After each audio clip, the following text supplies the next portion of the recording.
यह लड़का बस मॉडल हाउस के अंदर की छोटी खाट तोड़ता है, पर उसके कमरे का बिस्तर सचमुच बीच से फट गया। उसने मॉडल का छत उठाकर देखा तो यह घर बिल्कुल उसके असली घर जैसा ही है। यहाँ तक कि उसने अपने छोटे भाई को भी बिस्तर पर लेटा हुआ देखा। अपने शक को परखने के लिए उसने दोस्त से कहा कि मॉडल में एक टॉफी डाल दे। तुरंत ही उसके पीछे एक टॉफी उसके सामने खड़ी है जो उससे भी ऊंची थी। लॉक ने धीरे से एक कौर लिया। स्वाद बिल्कुल वैसा ही था। दोनों बेहद खुश हो गए, मगर उन्हें जरा भी ध्यान नहीं रहा कि एक मकड़ी मॉडल के अंदर घुस गई है। कुछ देर बाद जब लॉक बाथरूम जाने उठा तो दरवाजा खोला ही नहीं जा रहा था। उसे लगा भाई का मजाक है, तो उसने कमर से छाबियों वाली बेल्ट निकाली और दरवाजा खोला, लेकिन पूरा घर मकड़ी के जालों से भरा था। उसने भाई को बुलाया। लॉक भी हैरान रह गया। दोनों नीचे उतरे तो देखा पूरा हॉल मकड़ी के जाल से ढंका है। तभी पीछे से 3 मीटर लंबी एक विशाल मकड़ी निकल आई। दोनों भाग खड़े हुए। साथ ही बाहर देखने आई एल्ली को भी खींच लिया। एल्ली ने कहा ये मिनिएचर चाबी है, लेकिन वह पूरी बात कह भी ना पाई थी कि मकड़ी खिड़की से अंदर कूद आई। चारों ने डर के मारे पास पड़ी चीजों से उस पर हमला करना शुरू कर दिया। लॉक ने मौका देखकर मेज पलट दी और कुछ देर के लिए उसका रास्ता रोक दिया, लेकिन यह ज्यादा देर तक नहीं चल सकता था। वे सब स्टोर रूम में फंस गए। लॉक ने तुरंत दोस्त को फोन किया, कहा कि मॉडल हाउस वाली मकड़ी को मार दो। अगले ही पल आसमान से एक पेंसिल गिरी और उस मकड़ी को लग गई। खतरा टलते ही लॉक ने पूरी बात बताई। 2 दिन पहले उसने चाबियों की फुसफुसाहट सुनी थी। वह आवाज सुनते सुनते स्टडी में पहुंचा, जहां दूरबीन के पीछे से उसे एक चाबी मिली, लेकिन ताले का सुराग नहीं मिला। अगले दिन वह दोस्त के घर गया, जहां उसने देखा कि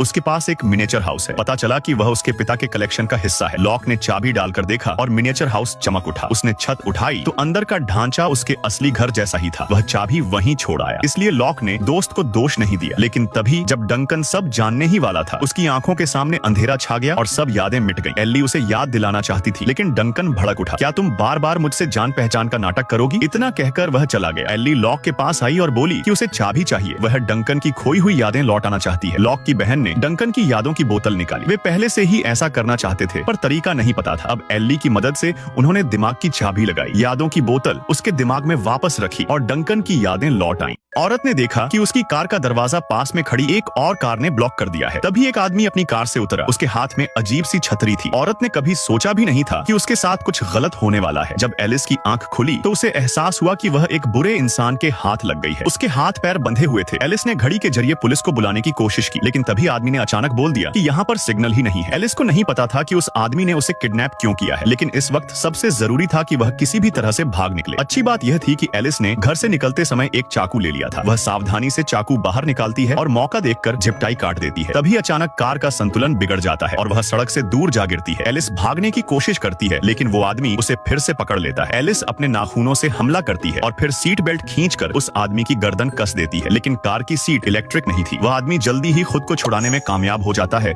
और एलिस को पकड़ लेता है। तभी एलिस अचानक से चाकू उठाती है और इधर उधर वार करने लगती है। जैसे ही वह आदमी जमीन पर गिरता है, एलिस जल्दी से अपने पैरों की झिपटाई काट देती है, लेकिन वह अभी भाग ही नहीं पाई थी कि वह आदमी फिर से उसके पीछे आ पहुंचता है। हालांकि हादसा हो चुका था, लेकिन वह आदमी जरा भी परेशान नहीं था। असल में उसने एलिस को कार में डालने से पहले ही मसल रिलैक्सेंट का इंजेक्शन दे दिया था, और अगर सब कुछ प्लान के मुताबिक रहा तो 20 मिनट में एलिस पूरी तरह से बेहोश हो जाएगी। ये सुनकर एलिस बुरी तरह घबरा जाती है। ज्यादा सोचने का वक्त नहीं था। वह तुरंत मुड़ती है और जंगल की तरफ भागती है, लेकिन ज्यादा देर नहीं हुई थी। जब एलिस ने अपना दायां हाथ उठाया तो उसकी उंगलियां सुन्न होने लगी थी। इसका मतलब वह आदमी झूठ नहीं बोल रहा था। उसके पास अब भागने के लिए 20 मिनट थे। धीरे धीरे एलिस की दोनों टांगे भी सुन्न होने लगी। आदमी उसके पीछे आता जा रहा था। तभी एलिस को एक तरकीब सूझी। वह एक पेड़ के खोखले तने के नीचे छुप जाती है और सांस रोक लेती है, लेकिन जब उसने नीचे देखा तो उसके हाथ पर चींटियां रेंग रही थी। कुछ ही देर में चींटियां उसके चेहरे तक पहुंच गईं। जब एलिस ने सिर घुमाया तो देखा उसके पास ही एक चींटियों का पूरा बिल था। जैसे जैसे चेहरों पर चींटियां बढ़ती गईं, अच्छी बात ये रही कि वो आदमी उसे ढूंढ नहीं पाया और दूसरी तरफ चला गया। लेकिन एलिस अभी ज्यादा दूर नहीं पहुंची थी कि एक चींटी उसकी नाक के अंदर घुस गई। एलिस चीख पड़ी। आदमी ने आवाज सुन ली और तुरंत उस दिशा में दौड़ पड़ा, लेकिन एलिस ने हार नहीं मानी। वह अपने भारी शरीर को घसीटते हुए नदी में उतर गई। अब उसके पास कोई और रास्ता नहीं था। वह बस सांस रोककर पानी में तैरती रही और धारा के साथ बहने लगी। पता नहीं कितना समय बीता, लेकिन एक सूखा पेड़ रास्ते में आ गया। एलिस ने आखिरी ताकत लगाकर खुद को किनारे तक खींच लिया। लेकिन सब्सक्राइब फॉर पार्ट 2।